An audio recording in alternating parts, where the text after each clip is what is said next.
means to break the law, to be transgressors of God's law, to understand what sin is, and also to understand some of the longer-term complications that it brings in our life. Sin isn't done in isolation. It hurts us, and ultimately it hurts those we love, and it certainly makes a huge difference in our lives. Some things we can deal with, some things we can rebuild, but sadly sometimes there's things we've got to put behind us and move on.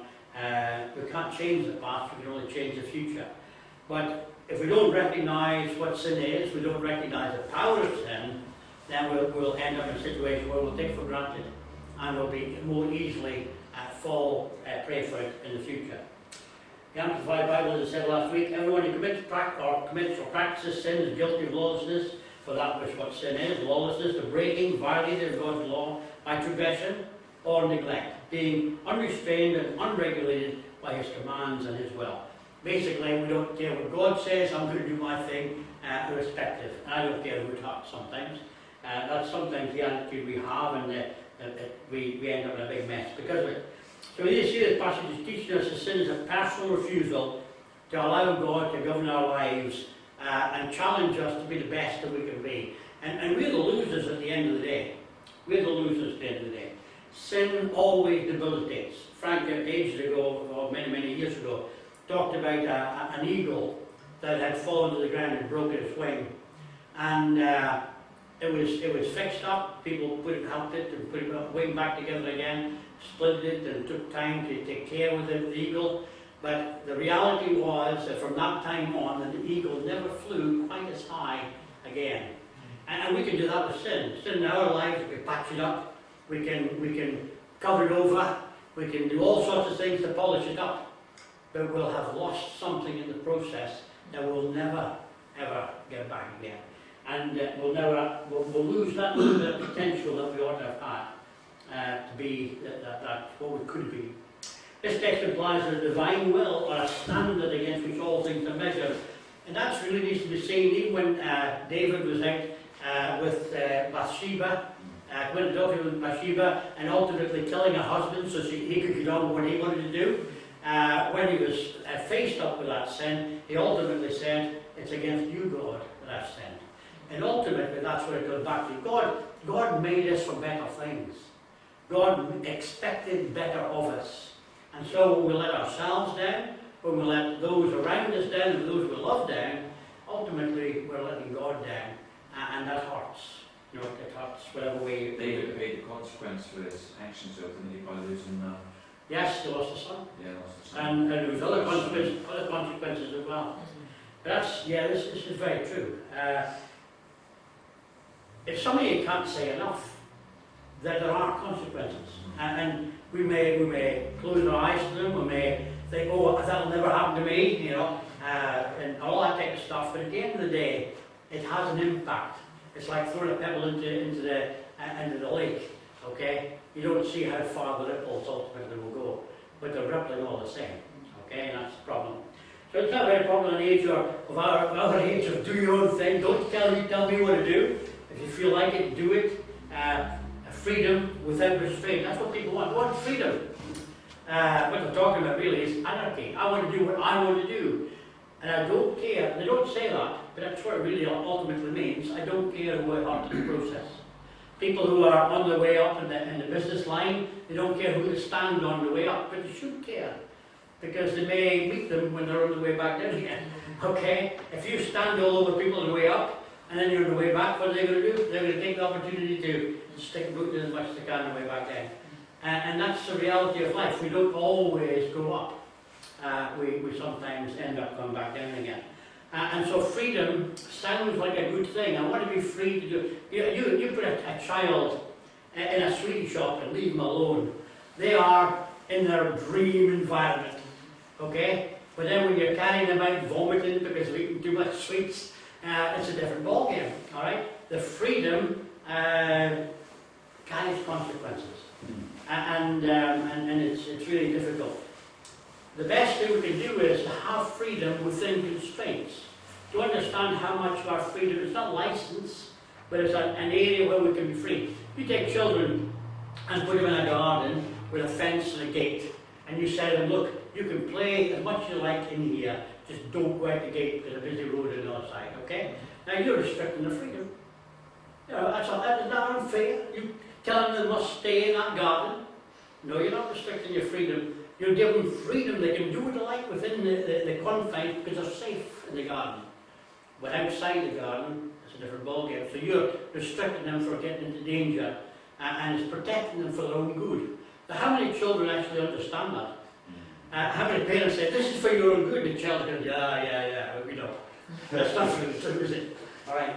But that's what you know, freedom sounds good on the surface, but isn't. And I've said this illustration before, and this is a true illustration. It really happened years and years ago up in what used to be Woolworths car park.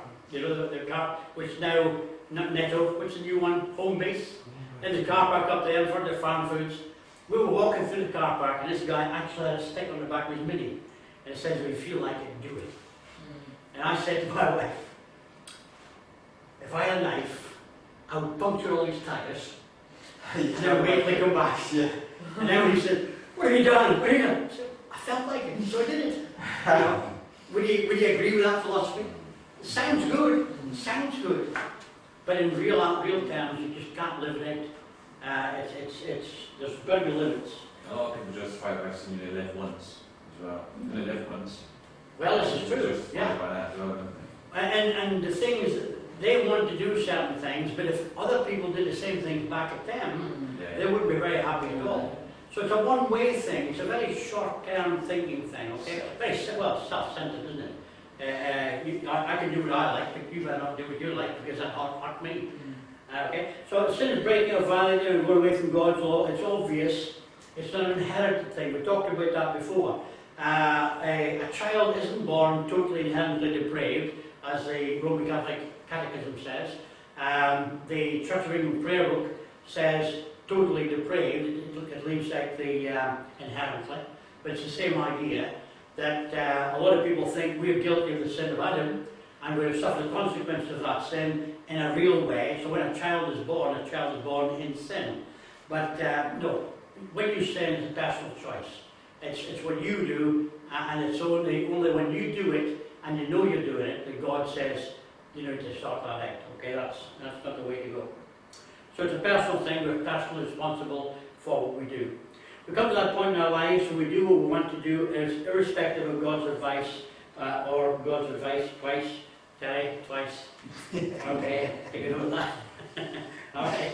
So, in real terms, we can't deny the experience of sin. Okay, it's a reality in all of our lives. Nobody, I don't think, could ever say, "Well, I've never sinned," or "I don't sin." But the idea in the Greek term is missing the mark. You aim for something, and then you fall short of what you're aiming for. How many times you said, tomorrow I'm going to do such and such, and tomorrow comes and tomorrow goes, and you just never get around to it. My wife actually bought me one year for my birthday a dish she'd sit around to it. She was so fed up with me never getting around to it. Anyway, so that's not bad after it, okay? And that's what we do. We plan things, we aim high, and yet so often we fall short of even our own expectations. And how many children fall short of their parents' expectations? Okay? There's always people we disappoint sometimes because some people see in us a great potential. And it really is almost soul destroying when they see us failing to reach that potential. It's just tragic because we could have been so much better, we could have done so much more, and all these other things. Life diminishes where sin is because sin creates an obstacle to God's grace. Sin creates a barrier between us and God. And therefore we continue often. As it's written, there is righteous, no one, none righteous, no, not one. Paul writes in Romans chapter 3, verse 10. He says in Psalm 3:23, all have sinned and fallen short of the glory of God. Now, this again in context, this gets back to chapter 1 and chapter 2. Chapter 1, he said, you Gentiles, you knew God, and yet you gave him up. You went off and did your own thing. So he eventually gave you up. You ended up sinning. And then the Jews were sitting back saying, well, you tell them, Paul, we agree with that. We think the Gentiles are really horrible people. And Paul then turns to chapter 2 and says, you guys do the same. And even worse, you knew the oracles of God. You knew what God wanted. And you end up doing exactly the same thing. And it's bad news. So he says, in conclusion, chapter 3, all these described as fallen short of the glory of God. Now, 1, 2, 3, 4, 5 people here. Sin, sin, sin, sin, and no sin. Okay? These are people who live, and because of the sin in their life, they've fallen short of what God's potential has fallen, and their own potential themselves. So they've got something in common. One of those things is, well, I'll tell you, that was from my days of steelworks, okay? In the steelworks, when you make good tubes, funnily enough, there's also a pallet type of thing, that where you throw the bad tubes in. Now, I didn't intend to make any bad tubes, I just want to make good tubes. But the manufacturers know that when in the process of doing stuff, there's always going to be some rejects. And so they make provision for the rejects, okay? So in every assembly line, wherever you find yourself, whatever factory you work in, you never make everything perfect. There's always the odd reject, or in some cases, more than the odd reject. And so they end up reject, then they get thrown away, recycled, scrapped, and everything else. In life, we often, because we fail, and because we sin, and because we let people down, basically we end up being rejects. And if God was a different kind of God, I would have no problem with him looking at your life, not my life, always, because he'd make an exception for me. He'd look at your life and he'd say, you know, no, I've had enough of you, out, scrap, I'm going to get rid of you. But thankfully he doesn't do that, even for me he doesn't do that, okay? He doesn't want to throw us away. And so he's done something for us that we can't do for ourselves. So, here's John. I wasn't actually you, Johnny, but if you can fit. Okay, alright. I just happened to choose your name, alright. But Johnny was I'll say for a 75% sinner, okay? Yeah. But that means he's 25% short of what he ought to be. Okay? And Christ makes up that 25%. To be acceptable to God, Johnny needs 25% of Christ to make up the difference, to make up so acceptable. But Mary, she was even worse.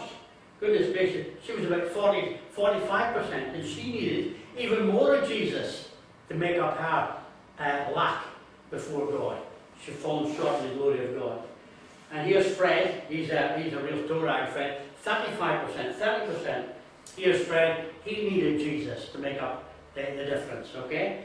My good lady Sue, she's well, you know, I was going to put her higher, but 95%, but she's a good lass. So 60% sinner, but she still needs Jesus. She needs Jesus as much as John does. And she needs Jesus as much as Mary does and Fred does. The funny thing about all of them, they all need Jesus. Apart from you, okay, because obviously you're perfect.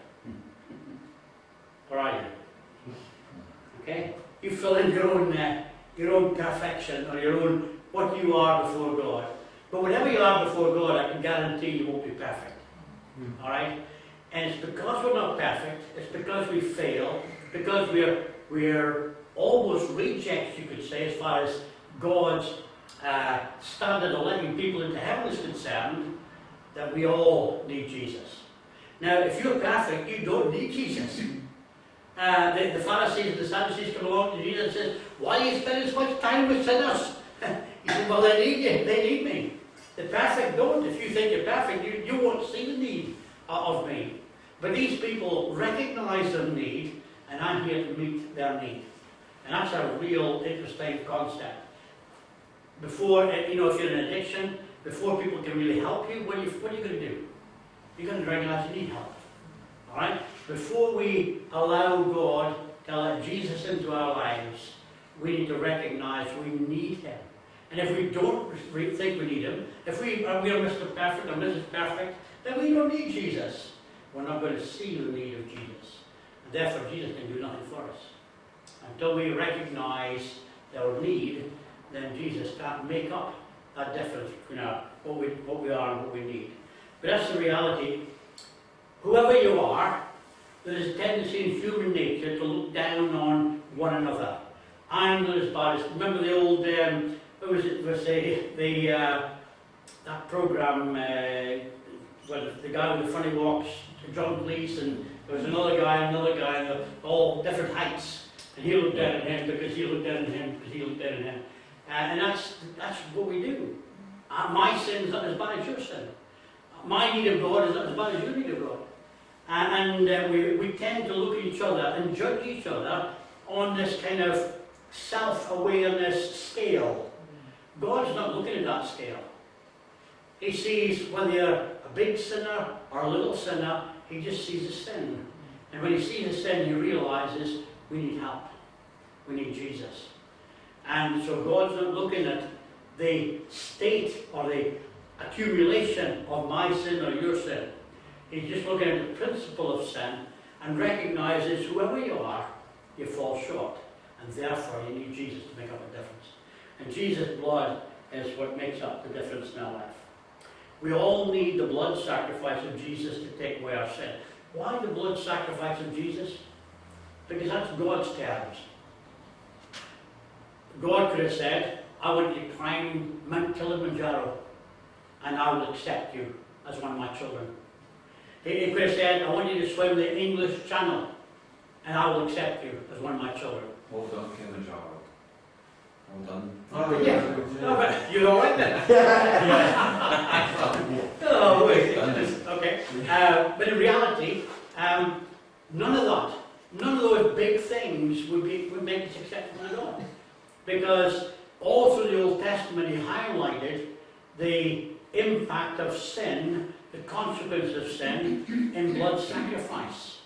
Looking down through time to the ultimate blood sacrifice where his Son would shed his blood to take away our sin.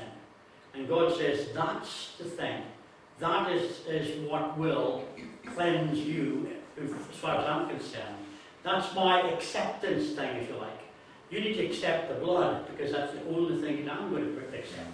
And so, the sacrifice of Jesus, that's the thing that God accepts to take away the consequence of sin, or not the consequence, but the impact of sin in our lives and our relationship with Him. And He accepts that. There's a silly kind of illustration I've used before. It doesn't happen, okay? Somebody goes round the doors with Gorby and they say, I've got some free tickets for the Phantom of the Opera in London on the end of the month. Knocks your door, knocks my door, knocks everybody's door. Now a bunch of people come along and say, oh, that sounds good, I'll have some of that. So they get a ticket. And it's a free ticket. Goodness, half the Scotsmen in this country, in this town, would be quite happy to grasp a hold of that. It's a free ticket, okay? But if some people say, that sounds good, but I don't really fancy it. I might be busy that night, but I don't know. Anyway, the night comes, you stand in the queue outside the Opera House in London, ready to go in, you've got your ticket in your hand, and a couple of neighbours turn up. And you say, what are you doing here? Oh, we changed our mind, we thought we'd come. And I said, well, goodness, did the guy give you a ticket? He said, no, we didn't think we needed it at the time. But we'll be okay. We'll let us in the door, no problem. So you shuffle along and you get to the Opera House door, and the guy says, tickets please, and you hand over your ticket. And your mate, your neighbour comes along, he says, we didn't get a ticket, but can you let us in? The guy says, I'm sorry, it's tickets only. He said, but you're letting him in? He said, all right. I know him, I'm his neighbour. You're letting him in. He said, but he's got a ticket. That's the key. Doesn't Jesus say the same thing on the wedding garment? Yes, he does. Exactly the same idea. And the lamps not being lit, not being kept up. So the idea is that God says, Jesus is our ticket. We need to grab hold of him while the offer's free and the offer's available. And if we don't grab hold of him, then we won't have a ticket. So but a lot of people think, well, I'm a nice person. God's a nice person. So when I get up to heaven, all I've got to do is knock the door to heaven, and God's going to let me in. And God says, where's your ticket? What have you done with my son? Well, I go to him. I didn't think I needed him. You really? He's holy and just though as well, that's the thing. Well, this is it. I mean, there's nobody, and this is a good thing, and if a passage of the Old Testament gives us this impression, will the God of the earth not do right? Nobody's going to be left out of heaven who deserves to be in heaven. And nobody's going to be let into heaven unless, in God's terms, by God's grace, he lets them in. But his terms are as he's revealed, is through his Son. And so he says, now is the day of salvation. Why? Because my Son has died for you now. Grasp hold of the offer, because it's available now. And so the Son is our sacrifice. So the process of sin really takes a number of different things. It just doesn't happen overnight, really. There's temptation. We've got to see something that we need, we want, we desire, and that can come in all sorts of shapes and forms. And then we're going to put that into action. We're actually going to take the steps to do it, but ultimately it ends up in separation from God. Now, Jesus was very nice, okay, but he was very tough as well. He said in the Old Testament, he said, thou shalt not commit murder. You know, you don't murder. But I say to you, don't be angry. So for his people today, those Old Testament Jews are a lot better off than we are. All they had to do was not murdering me. We, he says, I'm challenging you to be different, to be better, not even to be angry at people. Not in the righteous anger and unrighteous. He says, don't be angry with people. Be self-controlled. That's one of the fruits of the Spirit. Self-control. That's one of the toughest things he'll ever ask us to be. Because most of the time, we want to be in control, but not self-control. We don't want God's control in our lives. We want to do what we want to do. And that puts us out of control, often, okay? Now we need to think through those. Sin spreads, okay? It encourages people doing something. Somebody probably, if they've caught one of those bombers out in the pavement in front of the palace, if somebody had grabbed a hold and said, I've got one of the bombers, there would have been a dozen people getting in there, sticking their boot in to kill them, you know, because it's contagious. We get involved in something, the excitement comes to something, and next thing you know, you're beating lumps out of somebody that you don't even know. But somebody else would. Well, they made me do it, didn't they? I still get the scars on my hands when I was a young lad. We had an old mill by the stream actually. There's an old mill. And it was broken down, the windows, a lot of the windows already broken. And I was in a gang, as kids sometimes are, and we were challenging each other. Who would be, it didn't say who would be the stupidest, that wasn't the thing it was saying. It said, who would be the strongest, and punch a pane out of the glass of the window, one of these windows. And of course, there's always one nutcase among them, isn't there? Yeah, all right. So that's what happens, you know. Why did you do that? When there's blood to our board there, why on earth did you do? They made me do it. Oh yeah, they held your hand up when they do that, did they? No, it's a mess you get yourself into, okay? So we get involved in all sorts of stuff. One still leads to another. What is anyone who commits sin? What two types of slave are there? Who captures people and snares? All these passages are interesting because sin spreads. It doesn't stay by itself. Freedom, unfortunately, brings responsibility, and we need to use that freedom wisely. And that's the end of that deal there. Okay. When you look at some sins, as I said the other week, there's about 21 lists of sin in the Bible, and these are obviously some of them. Can you see the problem? Obviously, idolatry, priority, my priorities around other people, blasphemy, resisting, disrespect, all that type of stuff. Lazy, that's not a sin, surely. But when you had a hard night shift, and you think, oh, just got to relax. No, okay. Ignorance, pride, unforgiveness. Matthew says, he said to them, you shall love the Lord your God with all your heart, with all your soul, with all your mind, and this is the great first commandment, he said. Now, in any one of these sins, or any sin at all, as I said, the first thing we've got to decide is, am I involved? Does it impact me? Am I part of the problem, or am I part of the cure? My name is, and do I have a problem with sin? Do I have a problem in obeying God? And that's, put your own name in there. There's lots of other stuff, and notice on this thing here, you've got murder. Okay, we all understand murder, that's a bad one, isn't it, eh? Gossip. But surely I'm allowed to talk about people, am I? Envy, coveting, stealing, addiction, abuse, lying. They're all sin as far as God's concerned. There's no big sins and little sins. God sees just a sin. Because he knows often the consequences are far more serious than the actual thing itself. Well, in James, he talks about the tongue, doesn't he? Gossips. Yeah. Yeah. Not deadly. How many people can actually say in their life they've murdered somebody. How many people, when they've been talking about somebody, have done a fabulous job of character assassination? Destroyed people's reputations, destroyed their ability perhaps even to do something. Because just little things said at the right time, to the right person, in the right way, and it just destroys the whole thing.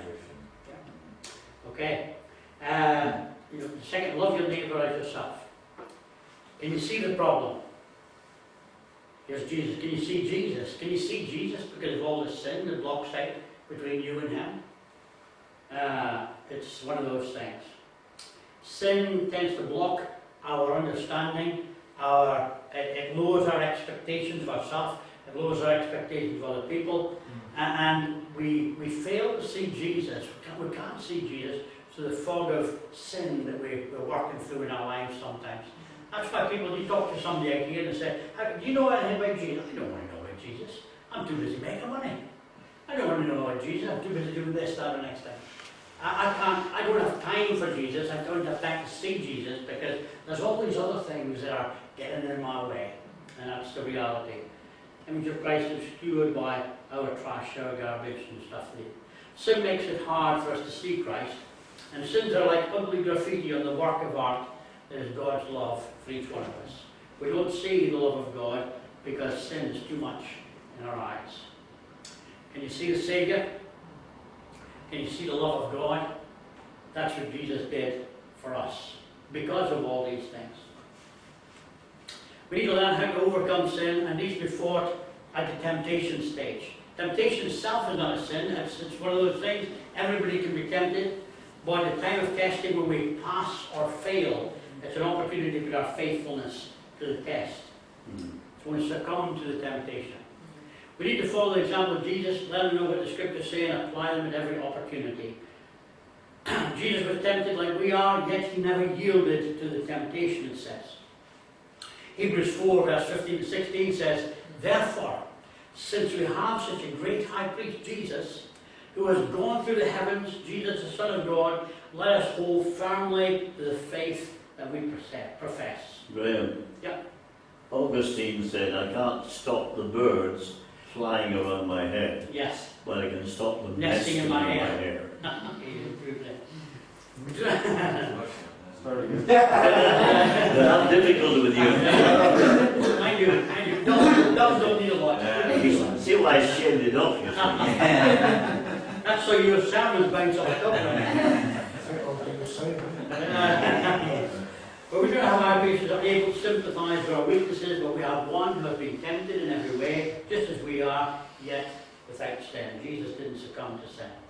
Let us then approach the throne of grace with confidence, so we might receive mercy and find grace to help us in our time of need. Okay? God's rooting for us. You ever see, these boxing matches where your favourite person is going into box? It's a bad illustration because you should be knocking on side. But anyway, your favourite person is going into box, and you're rooting for him. You're there, you're on their side. And that is a bad illustration, isn't it? You knock it on so. Anyway, you're there rooting for him side. God, in every situation that we find ourselves in, God is rooting for us to be the overcomers, to be the victorious ones. Every situation. He sees us walk up to the sin, or the temptation, he sees us walk up to it, he sees us look at it, check it over, and think, I can overcome this. And that's my boy, that's my boy. But how often does he have to do that? Or does he say, oh, no, again. Yeah. Okay, that's more often the case, isn't it? But he's there rooting for us, okay? We need to follow Joseph's example. Run away from it. Okay. Do everything possible to remove ourselves from the source of temptation. If we hadn't sinned, there would have been no need for carving. That's a sobering thought, okay? It was a I wish you love. wouldn't keep saying okay, Graham. Most of the time it's not. Fair enough. We're not saying we have no need for carving. It was the love of God combating the consequences of sin that caused Christ to leave heaven and ultimately die on the tree for you and me. If we hadn't sinned, Jesus wouldn't have had to die. And that's just the end product, if you like. That's the bottom line. We need to speak to other Christians about our struggle. but we need to be careful in who we speak to. Okay? Because one of the other Christians is a gossip, we're in bad trouble, alright? But so, if we can, sometimes you don't need to say to somebody, look, I'm struggling with this particular sin, be specific, but you can say, look, I'm having a bad week, I need all the help you can get. And anybody in addiction understands that, okay? We need people at the end of the phone. We need people who are there for us when we need them in order to be support to us. And God recognises that. So we need a Christian support group in a sense of we need to be out there for each other. Because none of us don't struggle. We all struggle, apart maybe from Frank. We all struggle with something, alright? I've had times in my life where people don't know what sin I'm up to, but they know I'm up to something. Yes. And they've been praying for me, and I found out afterwards when they'd been praying for me, and at the time I felt my mood changing, and I'm like, some beast praying for me, now I can't be that too. You don't want to pray for me. Yeah. Pray for me in 10 minutes. No, but if they were praying for me, someone was praying for each, if we were all praying for each other constantly, peacefully. There was an old boxer who became a believer, and he did open air preaching.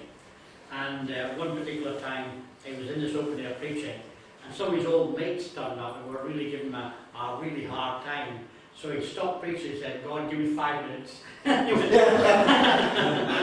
Oh, well, not ideal. But anyway, we need to replace all that attitude. Just give me 5 minutes.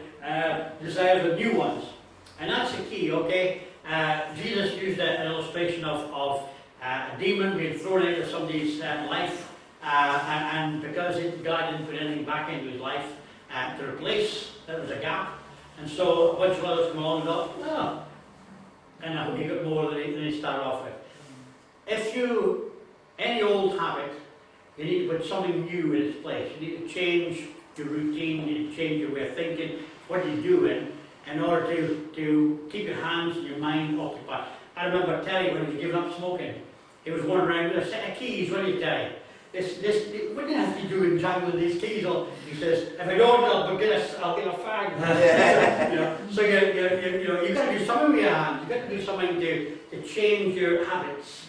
And it takes time to change some habits. So you've got to put something else in its place. If you're reading bad books, you need to read good books. If you're doing whatever. If you're doing bad things, you need to start doing good things. Jesus said, if you want to be the greatest, become servant of all. Alright?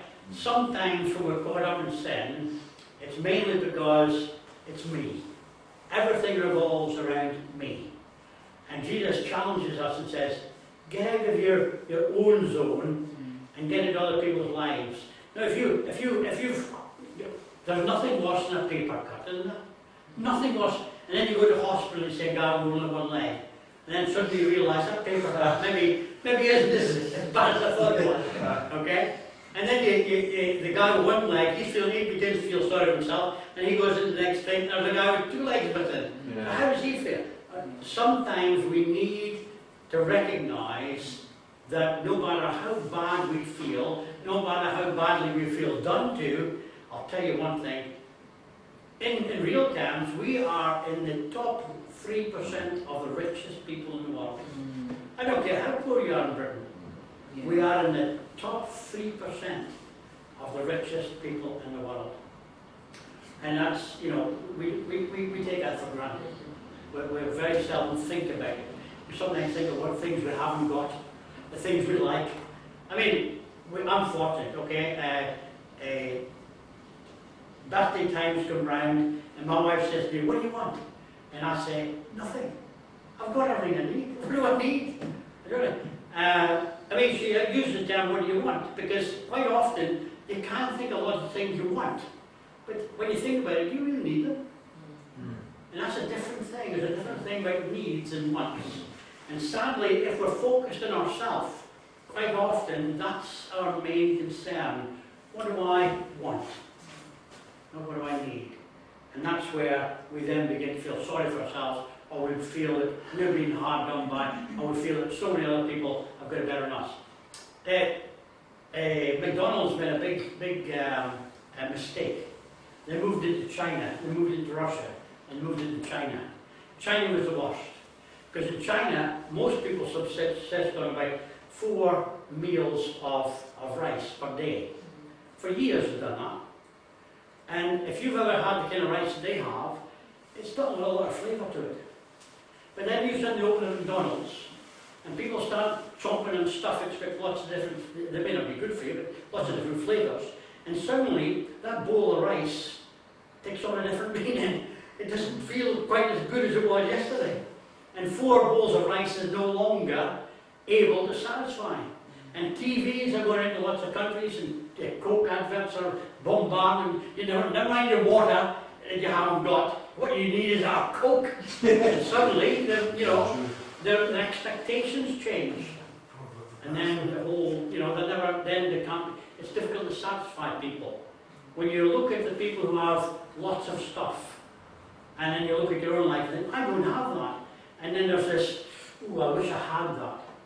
And covetousness comes in, and away you go. And you're never satisfied.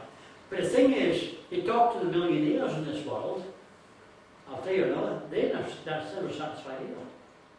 They're frightened that you're going to come and get what they have. And the amount of millionaires who have died in poverty, who died in loneliness, because they couldn't let people get close to them in case they ripped them off. And there was no happiness. There was no happiness. We only think the illusion of happiness is there. And yet you go into some of these African countries, and the guy will meet you coming down the road, and he's smiling from ear to ear, and he's clapping his hands because he's not glad to see you, and you think, he's got nothing. He's got nothing. And yet they're happier. Some of these people are happier with nothing than we are when we've got everything. Or as much as we can have, okay? And it's in here. That's what it is. God says it's in here. In Paul in Romans chapter 12, he says, renew your mind. Change your way of thinking. Think differently about things. And you can make life so much better. No longer self. Think about others and lose yourself in that. And you'll suddenly find that you aren't as bad as awful as you thought you were. And your problems aren't as big as you thought they were. And your actual ability to overcome temptation won't be as strong as it was. Because you'll be too busy helping other people who need your help. And that's just a change in attitude and change in life. Reading the scriptures, thinking about them, meditating them, and then applying them. Okay. God is God. He's made us, and He wants to communicate with us. So He's given us a book to read. Okay, it's a big book, I know. And sometimes it's a bit tough, alright? But He wants us to read it because He recognizes by reading it and then thinking about what we read, it can transform our view of this world, our view of Him, our view of the Son, Jesus, and a view of ourselves. We'll be different people by reading, meditating. But then we're going to make that other step, and this is the hardest one, okay? It's easy to read about something. It's easy to think about it, meditate about it. Oh yeah, that'd be lovely if I one day could do that, yeah. But we're going to step out and actually apply it. And that's the tough part. Lots of people don't mind reading it. I read it day in, day out. There was an Indian guy who memorized the Bible from Genesis to Revelation. You start a verse, he could finish it. He quoted a lot. Didn't make a scrap of it in his life. Because he did it as an academic exercise. Okay? And sadly, if we leave our understanding of the Bible as just an academic exercise, we'll get nothing out of it. It's meant to be read and applied. Lessons learned. Bernard? We have the Sister MacLean. You could start a passage in the Bible, no matter where it was, and she'd continue it on. Yeah. She knew the Bible. She read the Bible twice a year from cover to cover, every year. And she was 81 when I got to know her. Yeah. Frank had an old boy he used to know in discussions, in religious discussions, 9 times out of 10, what would happen was somebody would make a quote, think it was a big quote, and they were able to, that's going to nail you. And the guy would say, read on, because he knew the next bit actually answered the question. And go into times, people, if you just learn to read on, they would answer their own questions so much easier. So, yeah, okay, read it, meditate it, but at the end of the day, it's no good unless we apply it. And that's the hard part, that's where the rubber meets the road. Keeping your mind on Jesus and develop a prayer life. Talk to God. Allow Jesus to be the focus. What would Jesus do? What would Jesus think? What would Jesus say? And focus on his example, and that should be our example. There's a world out there who needs Jesus. There's almost 9 billion people in the world, and a lot of them need Jesus. They may be depending on you, talking to them. They're never going to read the Bible, but they'll read your life. They'll read what you, or listen to what you say, but more importantly, which is the tough bit, they'll watch what you do. And that's the tough bit. Not a lot of them need Jesus. All of them need Jesus. All of them, yeah, that's right. And if we don't, if we realise that, then that puts more expectation on us, because if we don't tell them, who's going to tell them? Okay, we can't depend upon everybody else doing it for us. We need to take our opportunities that we get, because Frank's not going to be in the potato place. You are. Okay, so Frank's not going to get a chance to talk to people he talks to. But Frank was in the old retirement home somewhere and talks to people. He was in there, and you wouldn't be able. So every one of us has got a different sphere of people that we meet, and they'll be looking at our lives and listening to what we say about what we think about Jesus. And we need to constantly talk to God in prayer. You can pray when you feel potatoes, not a problem. You can pray when you're driving your car. Let's be careful. You can Pray before you're driving your car. well, that's in some cases, that would be a very important thing to do, I right? had a friend in America, but before we set out, he said, let's have a word of prayer. We prayed. Yeah. If you're driving that bad. But anyway, some people, it'll be important. Okay, so I think my driving actually helps people have a You good need prayer when you're try to avoid bad company. Okay, we are the bad. Okay, we need to be careful. There are some people that we know that if we're in their company too long, we're going to get up to stuff we ought not to get up to, because there'll be that kind of encouragement to do that. And so we know, ideally, we need to try and limit that as much as possible. We can't go off and have a hermitage. We can't go and sit on top of a pole like some people did for 40 odd years in the middle of the desert somewhere. We can't go in a cave and somewhere and depend on, like the Buddhist monks, depend on people feeding them. God wants us to play our part in the world, not to be in the world, but not of the world. And that's a mental thing. It's not a physical thing, it's a mental thing. And it challenges us to be that. So bad company, bad literature, bad programs, etc. We need to realise the future as well as success will sometimes be the outcome. Failure as well as success. But God has already made provision for us in those circumstances. Not everything you do will always come out right. Okay? There's lots of times you plan something and you end up and you fail. But somebody once said there's no such thing as a bad example. There's no such thing as the ultimate failure. Everything we do in life we can learn lessons from. And that's the key element. If we don't learn, one person said, if we don't learn from history, what are we going to do? We're going to repeat it. Okay? So when we do something and end up in a bad situation, or it ends up badly, then we need to learn a lesson and think, well, how can I do something different next day so I don't end up in that situation? And that's at the end of the day a helpful thing to do. Okay, there's such things are bad. Bad thing, ultimately, God can help us through it and get good out of it. Read Romans 7:15-19. Paul describes a struggle with sin. That's a good. There are certain passages in the Bible that are super helpful. The good that I want to do, that I don't do it. And the things I don't want to do, I end up doing them. What else going on there? And everybody feels and goes through that at some point in their lives. Therefore, having these promises, beloved, let us clean ourselves with all filthiness of the flesh and spirit, perfecting holiness and the fear of God. There's the challenge. To be like God, to be holy, to be pure, to be blameless. Everything that we do wrong, somebody out there will use an excuse for not believing in Jesus. Well, and how many people don't believe in Jesus because they met some religious person in time past and then, look at that hypocrite. If that's what the church is full of, I don't want anything to do with it. My usual response is, there's always room for one more hypocrite. Okay? Church is full of hypocrites. We are. Everybody's playing an act or acting a part. We're all trying to be the best. We're all trying to put on our best bib and tucker and look nice and be nice to people. But we know inside we're not always nice. And so we play a part. And we need to challenge each other to be the best that we can be. And that's what God wants to see in our lives. That's to be the best. We'll stop there.